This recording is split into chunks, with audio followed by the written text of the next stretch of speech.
is falling apart. If I found a way off this rock.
Energy capacitor out.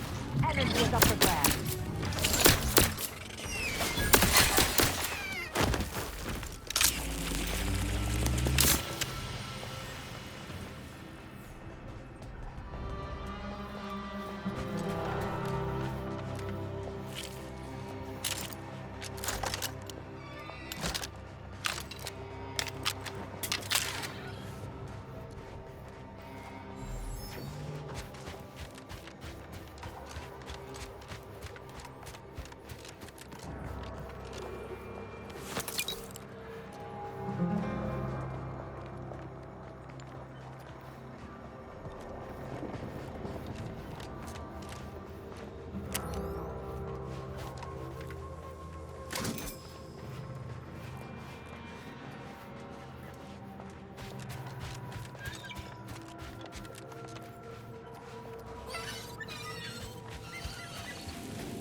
Commander's almost dead.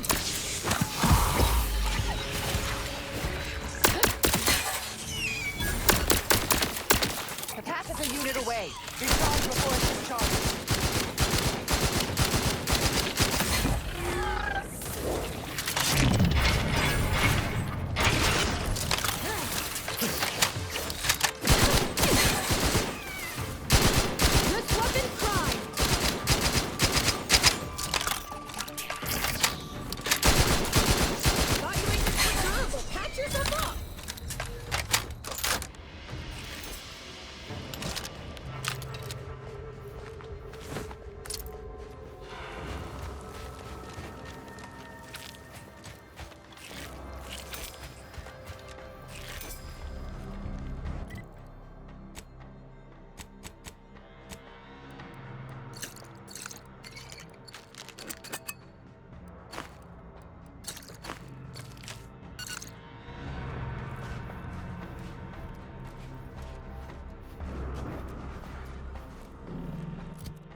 Your patience is commendable, passenger. Please continue waiting quietly.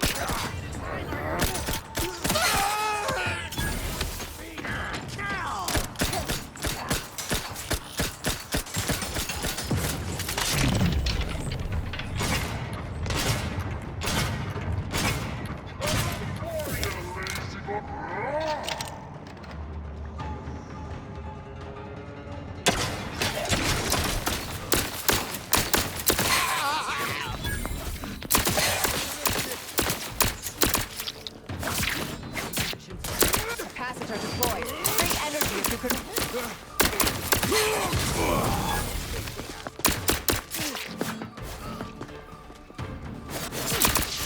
Taking the bite out of them. Mitigating the threat.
It's in effect for all presently transiting the Golden Ridge region.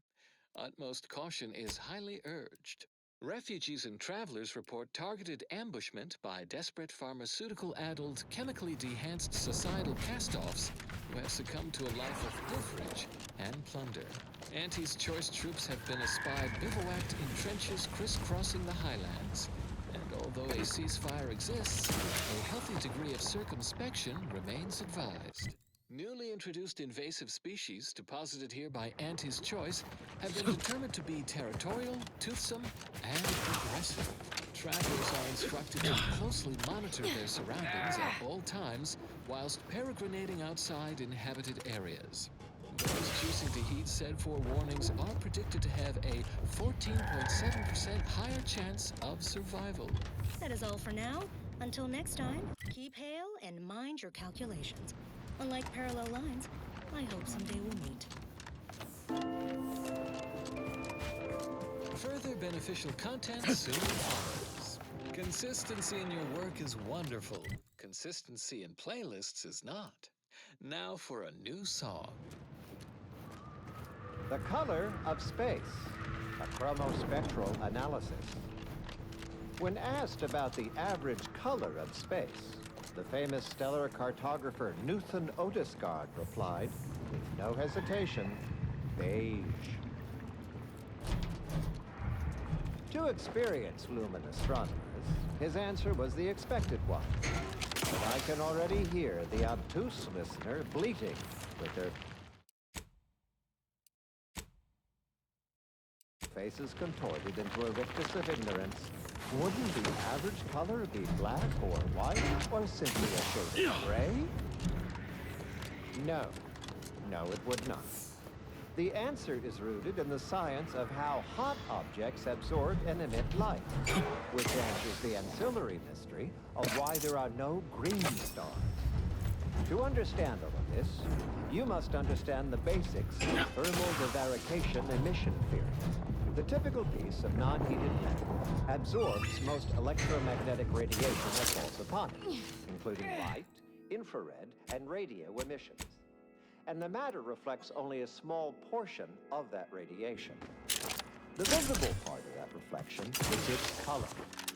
However, most stellar objects generate far more radiation than they absorb, so they can be modeled as an idealized object, which is assumed to absorb 100% of all electromagnetic radiation and re-emit some based on its temperature and composition. Stellar composition determines what packets of light will be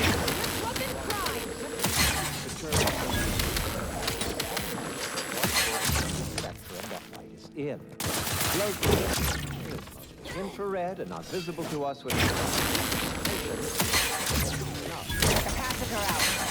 Get it while it's energized. temperature increases, its emitted light through red, through orange, and white. Even rare blue stars exist. These are the hottest throwing stars, energy. emitting mostly blue and invisible ultraviolet light. So why are there no green stars, you wonder? I would think the listeners could easily draw this trivial conclusion for themselves, but if I must... It's because any star emitting green light also emits bluish and or reddish light too, resulting in a non-green star. There is no naturally occurring stellar composition that emits solely packets of green light.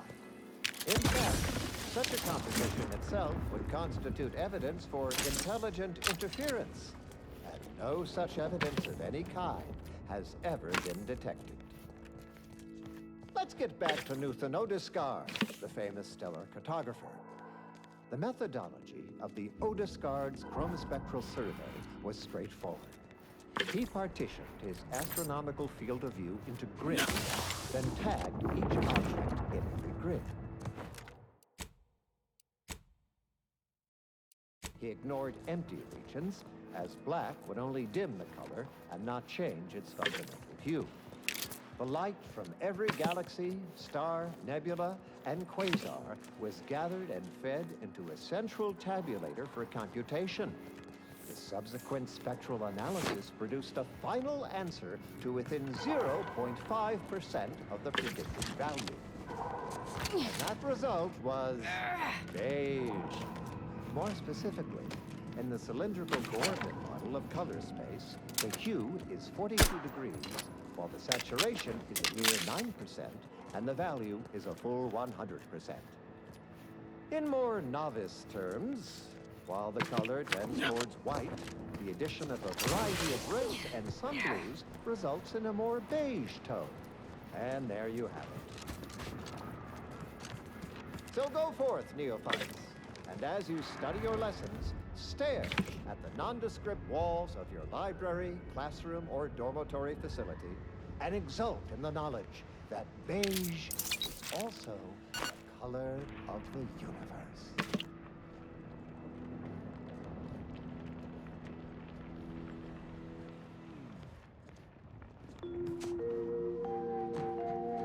Broadcasting cognitive resonance across Arcadia, this is Grand Plan Wireless. As foretold by tenured seers and our own programming schedule, it is time for another illuminative installment of Ask a Vicar, featuring Vicar Magsaysay. A listener asks, what is the difference between the Protectorate's paradigm and our grand plan? Vicar, enlighten this layperson if you please. Why not ask the difference between a raindrop in the sea? Or the vacuum of the firmament and the core of a gas giant? Our grand plan is everything. Macrowaves, N-waves, uranium. Every atomical particle in the universe has ancient, predictable ones. We solve the universal equation. The paradigm, on the other hand, is nothing. A void. Calling it hot air lends it too much validation. What else would you expect from the Protectorate? Those adept to something. They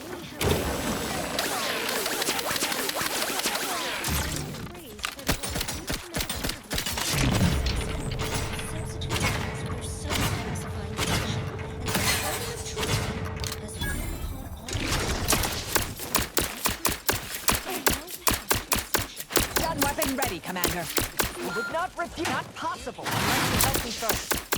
This might sting. Oh, step aside. Swine.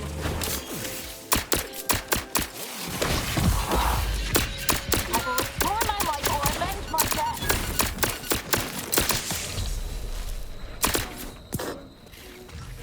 5, 8, 1, 1, 2, 3, 5, 8. Function F to the n equaling starting zen. Function F. In all cases that we know, function where and also 1, 2, 3. Start this cycle. Here's the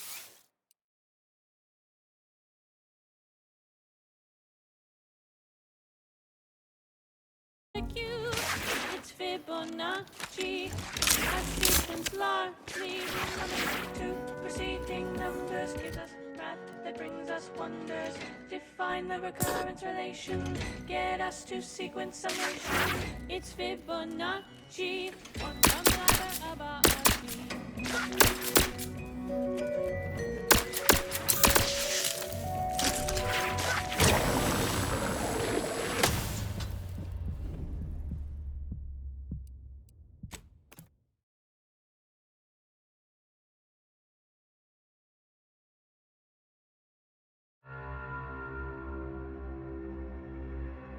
He ignored empty regions, as black would only dim the color and not change its fundamental hue. The light from every galaxy, star, nebula, and quasar was gathered and fed into a central tabulator for computation. The subsequent spectral analysis produced a final answer to within 0.5% of the predicted value. And that result was beige.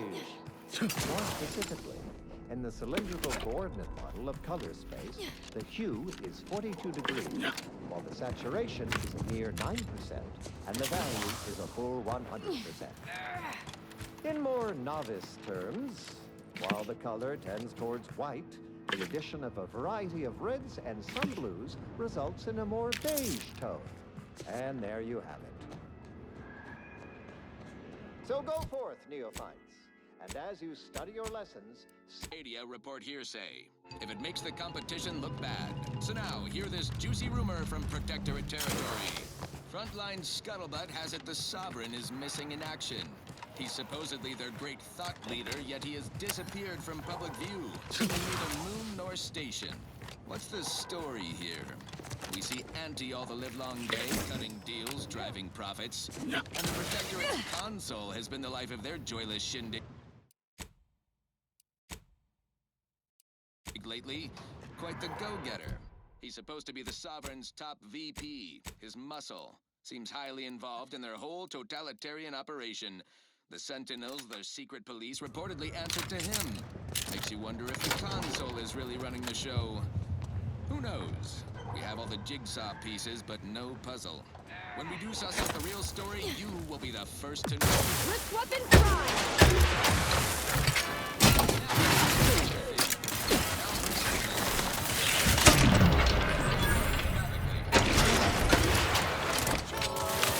Energy capacitor out.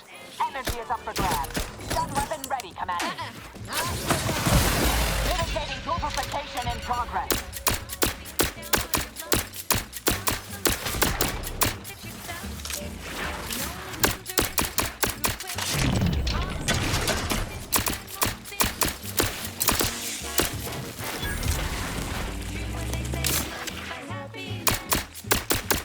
Reviving me. Not feasible in my current state.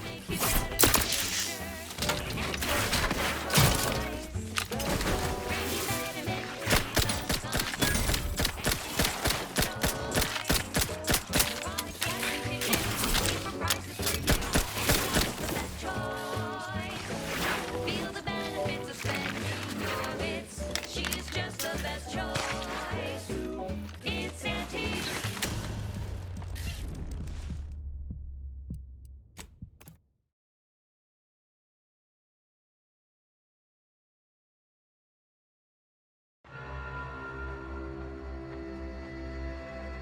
Lately, quite the go-getter. He's supposed.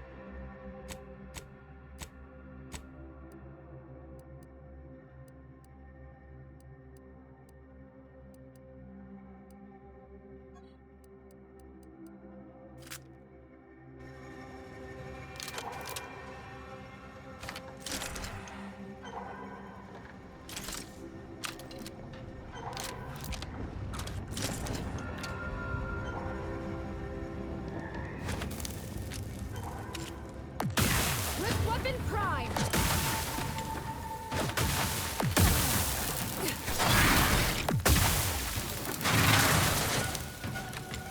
Capacitor out. Get it while it's energized. Fortificator is charged.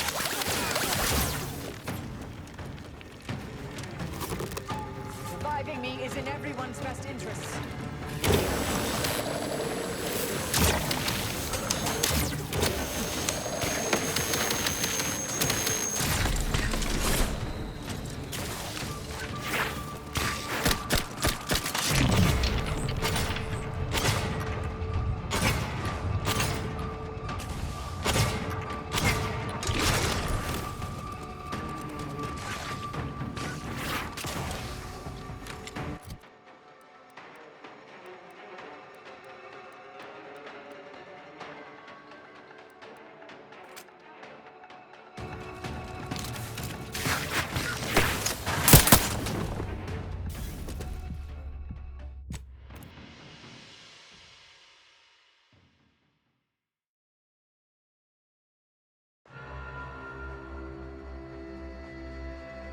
Lately, quite the go-getter.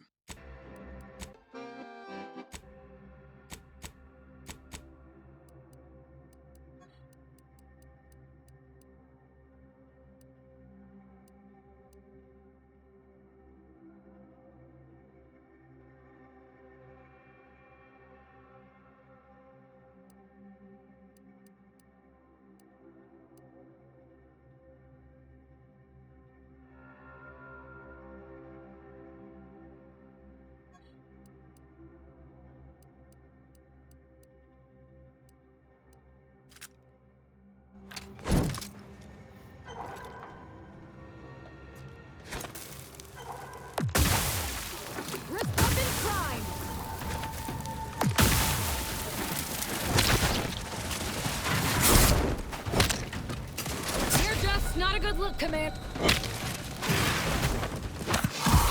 Fortificator.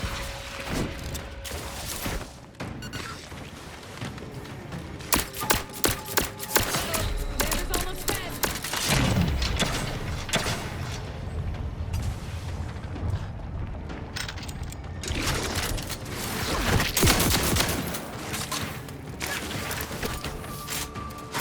Capital unit have been numb.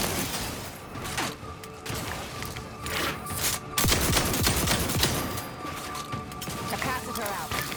Get it while it's energized. Medic, please.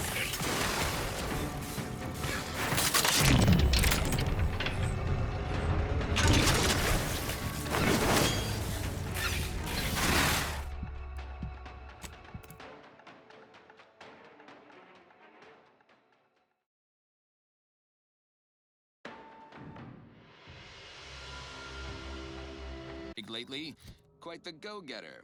He's supposed to be the Sovereign's top VP. His muscle seems highly involved in their whole totalitarian operation. The Sentinels, their secret police, reportedly answered to him. Makes you wonder if the console is really running the show. Who knows? We have all the jigsaw pieces, but no puzzle. When we do suss out the real story, you will be the first to know. Now, on to other things. Now for something a little different, tonally, if not thematically.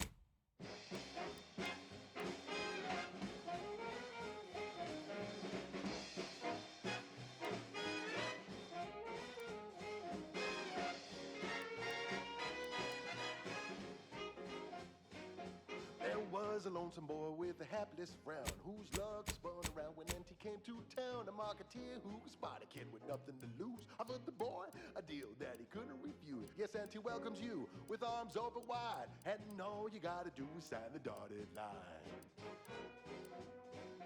The boy signed up, he didn't hesitate. Anything to rid him of his papa's fate. The marketeer said, okay, we'll start right away. The first trick of the trade, let no one get in your way. No rules, no oversight, no ethics to abide. The only thing that matters is the bottom. Recharge the... How you profit for. You calculate the kind of profit score. The joy of laissez-faire. Oh, so it's well. Make an anti-well. Fortificator at ready status.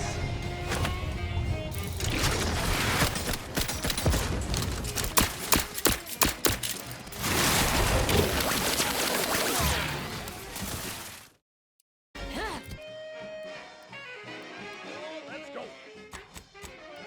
The boy trained to work the instant he was hired. It would be fair to say it was a trial by fire. It was a natural, and he quickly learned to make a red hot deal without getting burned. He was unscrupulous, and he swiftly rose. When you do your business, laissez-faire, then anything goes.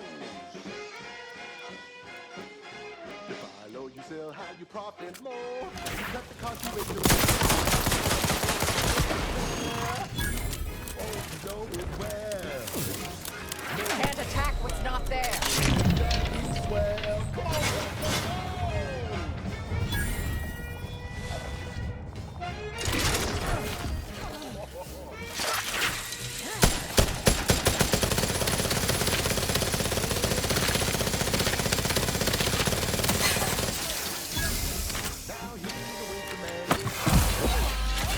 Suture me up. Prove your odds.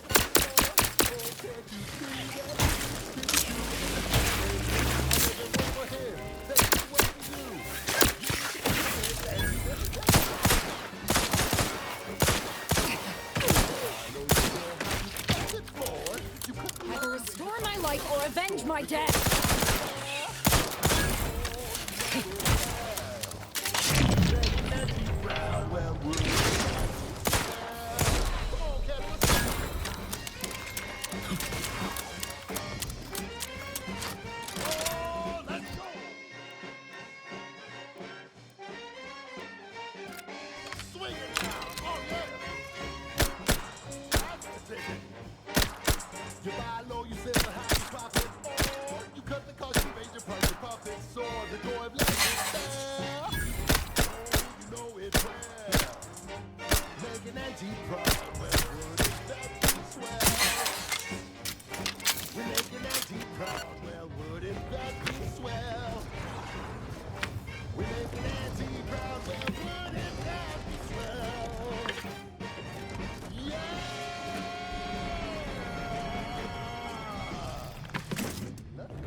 switch for Auntie's products you simply can't live without.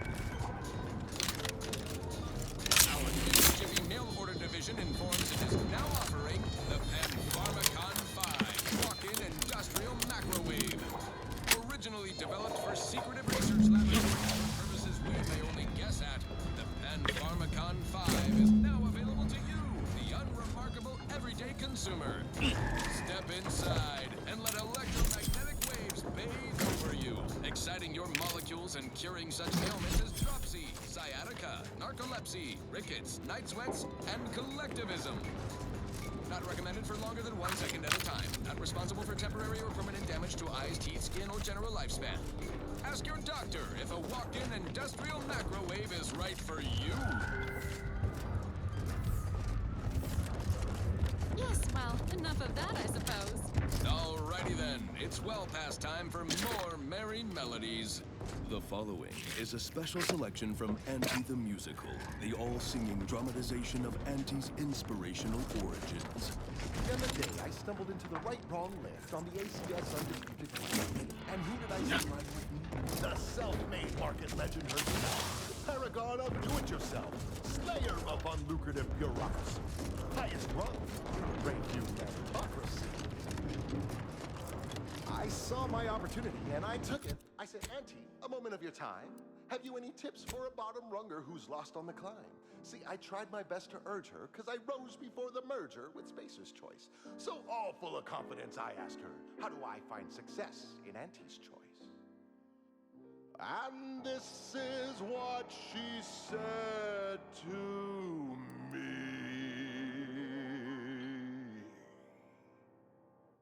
The old corporate thinking will only leave you sinking. Listen, child.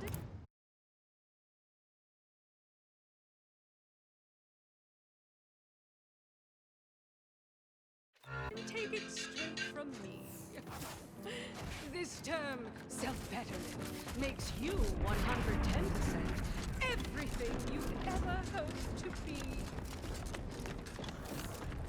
She said, be the you that you would be if you were any better. Get some get up and go. You get up and go get her. Choose betterment or impediment. Improve yourself, enhance the whole. Get that raise, advance your role and ignore all told. Monopolize for price control, that's our highest goal.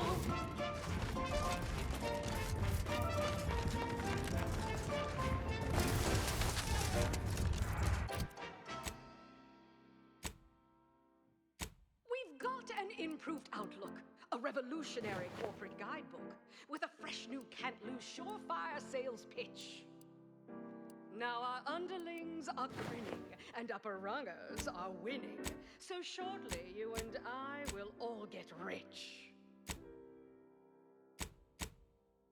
She said, persuade them that a better me liberates society.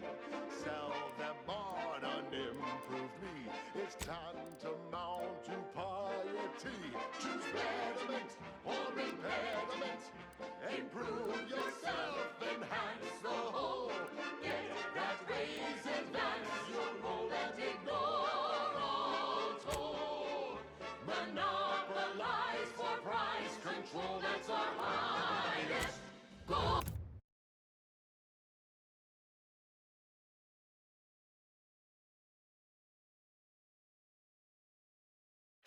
On this episode of Big Gain Hunter, we take you to the battle-worn planetoid of Eden, where Auntie's invasion is currently in process.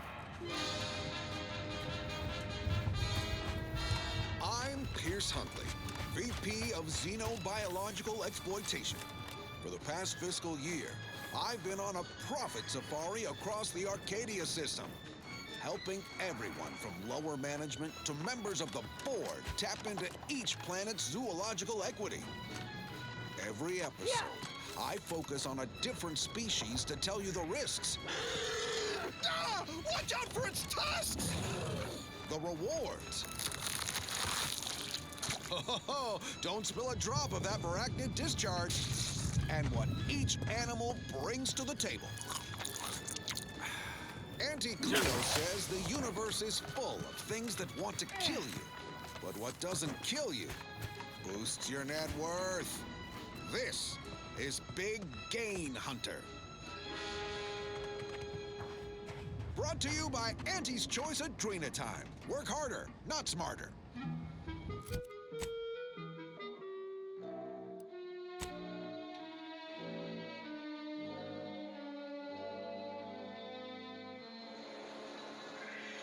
I'm on Paradise Island, on the Elysium moon of Eden. A scenic piece of real estate, if you don't mind the occasional minefield. Pardon our dust. We'll spruce up the place once our takeover's done. For now, let's turn our attention to this episode's Leviathan crustacean, the Crabble. Think of crabbles as the star wingers of the animal kingdom, but with goring horns and bottomless bellies. They're omnivorous, a 10-bit word that means everything's on the menu. From your head to your boots. Not a pleasant way to go. Here on Eden, we find a few breeds. The Hammerclaw is a hull-headed rascal. Lives up to its name. Packs a wallop up close. The Bullet Claw breed lobs plasma from its claw joints. They'll get you coming and going. You'll find various breeds adapted to their environments across Arcadia. Use your upper story when loading up for a hunt. Consider the habitat. Crabbles on Paradise Island hate a good jolt. Really sticks in their claw.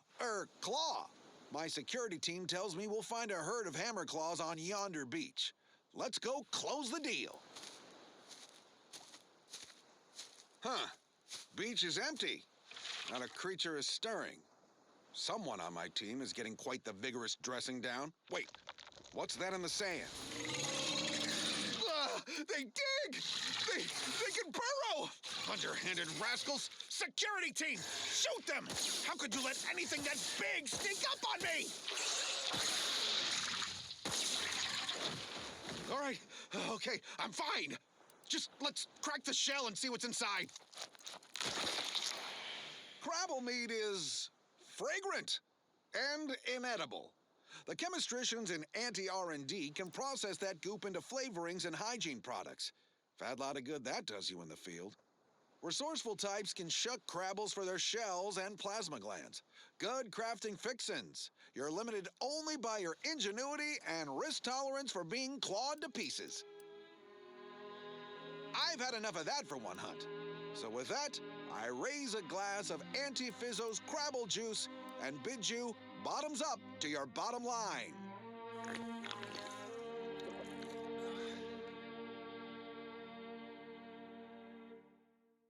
More quality broadcasting coming right up. Thank you so much for tuning in to the one wireless station in Arcadia that doesn't tell you what to think, only what to buy. Hey, you there! Need a smoke that distinguishes you from the average oaf? Well, look no further. Wow, that's large! It's the only cigar that says I'm in charge. It's an Uncle Wentworth Belvedere Stout. When they see me coming, they shout. Look out! Perchance a glance at me with these, they know that I'm a VIP. It's a Wentworth Stout, and it says with pride that I'm a #1 top bonafide. In any crowd, I'm sure to stand out with an Uncle Wentworth Belvedere Stout.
She's just the best choice. It's Auntie's choice. Amplified across the rings of Elysium, from the boardroom to the bottom rung, this is wireless free Arcadia, official frequency of Auntie's Choice. And this month's winner of Auntie's Jingle Contest TM is factory technician third class Janie Thirunavu Karasar, who submitted the following audio recording.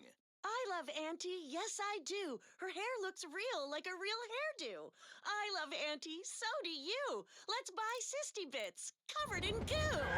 Congratulations, Janie. You and your family win a full year's supply of Borst Pockets for one low price. And now, back to it.